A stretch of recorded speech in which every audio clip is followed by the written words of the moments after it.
Shalom, everybody. Parshat BeShalach, insights in the Parsha from the gems, the mamash gems of Rav Nosson, based on the gems and the teachings of Rabbi Nachman of Breslov. Rav Nosson, in his discourse, Hilchot Ishut Halacha Dalet, in Likutey Halachot, he goes into the opening verse in this week's Parsha, and the explanation is unfortunately or fortunately so timing with what's happening now in this war in Israel, in the free Palestine. Look at Rav Nosson's insight over 200 years ago on the secret behind Philistine, Plishtim. Okay? This week's Parsha. It opens up like this. First of all, we're starting off that Parshat Bo ended with the 10th plague, Makat Bechorot, and Paro's urging Moshe and Aaron, the Jewish people, Kumu tseu mitoch ami. Get up and leave. Go. Go already. Take everything. You want this? You want food? We want you want cattle? We'll give you. You want clothing, gold, silver? Just take everything and just go. Okay? That was last week's Parsha. Now this week's Parsha is the Jews actually leaving. The Exodus begins. So the Parsha starts off. Vayhi, and it was BeShalach Paro et ha'am, that when Pharaoh sent out the nation, obviously the Jewish nation, V'lo nacham Elokim derech Eretz Plishtim, and the Lord Hash Elokim did not lead them, direct the Jews to the pathway of entering the land through the land of Philistine, which technically is part of the Holy Land. Okay, so Hashem didn't lead them out, which would have been the most logical way to lead them out, through the land of Plishtim, Philistine, which is like today on the coast where Gaza, whatever you want to call it, is located. The coastal part, the southern coastal part of the Holy Land, which edges on the border of Egypt, even back then. Okay, that is Eretz Plishtim. And logically, when leaving Egypt, the closest way to enter the Holy Land is from the coastal way, instead of through all Sinai Desert and etc., all that, the detour and everything. Easier is to go from the closest way is to the coastal plain of Eretz Plishtim. Okay? And Hashem didn't, the Parsha says, Lo nacham, and the Lord did not lead them on that pathway to the land of Plishtim to enter the actual Holy Land. Kikarovu. What's the reason the Torah says that Hashem didn't do this? Because it's close. And what is it, so what that it's close? Ki amar Elokim, for the Lord said to himself, or to whoever, Hashem made this statement, why? So what that it's close? Pen yinachem ha'am, birotam milchama, v'shavu mitzrayma. Because perhaps, lest the nation has second thoughts when they see themselves fighting battle to enter the Holy Land, and from fear of the battle and from chickening out, and it's such an easy way to leave Egypt to enter the Holy Land, so just say, we don't need this, let's go back to Egypt. That's the pshat. Rav Nosson opens up this opening verse and in a very powerful way. Egypt and leaving Egypt corresponds to the domain of evil, obviously, of impurity. Like it says that the Jews reached level minus 49 of impurity. And they could have reached minus 50 in Egypt. But Hashem took them out before they reached minus 50. Indicating that Egypt is the place of impurity. Okay? So that's leaving Egypt is when a person merits to have a revelation, an exodus, a boost of spirituality. A person is now on the roll. Hashem's opening the doors for a person to come back to Him. So Vahi BeShalach Paro Ta'am. So it was when Paro, which is the evil forces, allow the Jews to leave, allow a person to leave the domain, what's called the exchange chambers. So when this happens to a person, Hashem is very careful how He deals with a person in his spiritual trek. Hashem is careful, the Lord, because it has to be very exacting here in this process, because it's very delicate. So Hashem, as the Lord, doesn't allow a person to enter holiness, which connotes the Holy Land. The idea of entering Eretz Yisrael vis-a-vis Mitzrayim is leaving the world of impurity, entering the world of holiness, which is the Holy Land. So Hashem doesn't let a Jew, when he wants to come back and he's leaving the garbage behind, leaving the exchange chambers behind, and the impurity and the confusion and the falsehood of life that he was living, leaving that behind. Hashem is careful. The Lord, it's exacting now, is very careful that a person shouldn't go enter the Holy Land through Plishtim. Rav Nosson says, what's Plishtim? Plishtim is grammatically similar to another word in the Torah, in Chazal, and the sages' usage of this term called mefulash. In the laws of Eruvin, of halachic boundaries of Shabbat, we're allowed to walk, we're not allowed to walk. There's in discussing areas called where there's no Eruv, so you have what's called sometimes an alleyway, which is called mavui mefulash.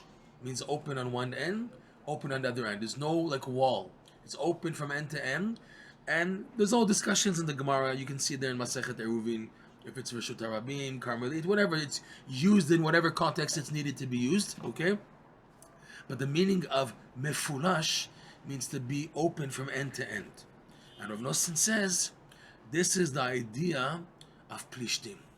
Plishtim here, in our context in the Parsha, when a Jew wants to leave the domain of impurity and enter the holiness, Hashem is careful not to let him do this transit from evil domain to holy domain through what's called Plishtim, which means mefulash, which means just going straight up and having a spiritual high with no blockages and no boundaries and no detours, just straight up. That's Plishtim. And here the Torah is saying, Rav Nosson is explaining, that Hashem is careful, very exacting to help a person for his own benefit, not to let him enter the Holy Land in holiness, in the attitude of Plishtim, where it's just easy to go in. You enter from the bottom, and you go out on the top. Like we said, a mavui mefulash, it's open from end to end. Hashem doesn't want that. Why? Ki karovhu, because it's too close. Meaning, a Jew, in his process to purify himself, to come closer to Hashem, needs time. He needs time. He can't jump in. Yesterday he was in pubs smoking Friday night Shabbos and doing all that, and all of a sudden he cut off his hair and he has long payas and a beard and he's putting on talis and feeling like a different person. It doesn't happen overnight. It doesn't happen overnight. You need a process. You need to wait. You need to master the art of waiting, which is for the person's own good. And Hashem's intent in waiting is to build up a person's desire and yearning spiritually to come closer. That only comes out when a person has obstacles and is detained and is pushed off and in waiting and waiting and waiting, okay? So here the Torah is saying, Ki karovu. The reason why Hashem doesn't let a person go from impurity to holiness just straight in, leave here and go into there. What's the problem? He's doing tshuva, what's the problem? Let him go. No, Ki karovu. It's too close. Too close means a few things. Mainly, this person needs to be a soldier. A person needs to build himself up to be deserving of entering. And the best way to test a person is to get him to wait. Because when he's waiting, then we see who he really is. We put on the pressure cooker on a person, then we see how he bubbles up and how he's under pressure and waiting and how he is when he's cooking and everything. What does he do? What does a person do in that interim? Does he just drop everything and blow up? Or does he master patience, which requires emunah and yearning, and all these are all connected, they're all interconnected, interrelated, okay? So the Torah is saying, Kikaravu, it's close, too close when a person enters the realm of holiness in the Plishtim format.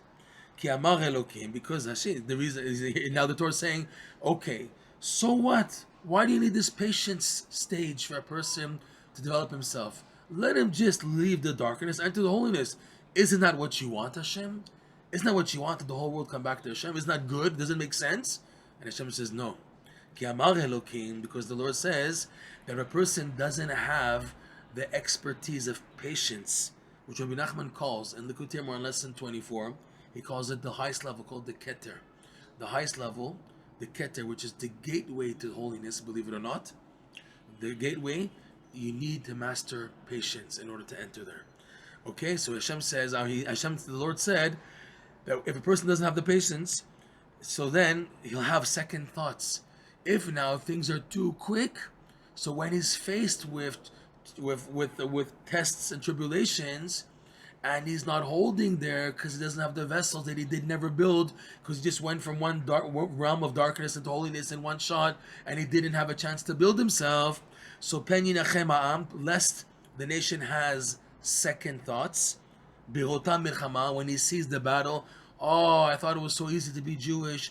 I thought it was so easy to be religious. I thought it was so easy to be a Jewish family and raising a family, and now it's war every day war. The Gemara says, right? Every day, the Tzara attacks a person. Every day. And the Gemara just continues, by the way, and if Hashem were to save a person, he would fall into the hands of the Tzara. It's Hashem saving us, for sure. Okay? So here, though, if things are too quick, and a person doesn't build himself with obstacles and waiting and being detained and detoured and waiting. So when he's faced with a battle, because he never waited, Shavu Mitzrayim, and say, okay, I don't need this, the H with religion in Yiddishkeit, I'll go back to being a secular Jew, to being a goy, whatever. So for that not to happen, a person needs this patience process. The patience is the greatest gift that Hashem has given in the creation, is this hamtem, the waiting. If you become a mastery of waiting, it is the strongest vessels you have to counter any test in life. Because when you're finally faced with a test, instead of jumping, oh, it's too much for me, and you just chicken out, since you've been trained already to have the attribute of patience in your life, you can use it now for any test. You say, wait a second, let's think this out. You don't make, oh my God, you get a phone call from the bank or this, and you start flipping out at everything. If now you're so used to patience, so it comes to your aid. Wait a second, what's going on here? Can we take a look, please? Instead of just making assumptions, can we just look clearly? With patience, you can see that the problem is not really a problem, the difficulty is not really difficulty, the challenge is not really a challenge. It's just that because of the quickness, the person doesn't have a settled mind to view the reality of situations. The reality is that Hashem loves a person, and Hashem will test a person, but He won't test him without the knowledge that the person can pass that test. Okay, so this is one of the biggest messages Rav Nosson points out in the beginning of the parsha. Okay, okay, and the verse goes on out. The second verse, and the Jews came out chamushim, right? Chamushim. It says in the next verse, and the Jews left Egypt armed. Chamushim. It's a funny word. What's this word chamushim? So there's many interpretations. One is chamushim means that the Jews left with weapons. They took with them swords and arrows and javelins and all that type of stuff to fight the eventual wars that they fought with Amalek and Sichon and Og, because that's what they had weapons from when they left Egypt. But also chamushim is like chamesh, 5. So there's a few interpretations. One is, like Rashi brings down, that only 1/5 of the Jews left Egypt. 4/5 didn't want to leave. They were wicked. They gave up. They didn't want to believe in Moshe Rabbeinu that there's hope. They can leave, and they died in the days of darkness. In the plague of the days of darkness, that's when they died. So 1/5. There's another opinion. Don't say 1/5, because the verse says chamushim, which is similar to 50, chamishim. And that, yes, this is scary, but this is what the Midrash says, that 1/50 of the total Jewish population actually left. When we say 600,000 men, plus the women and children coming up to over 1 million, okay, that's 1/50 of the total. The total Jewish population was over 50 million in Egypt.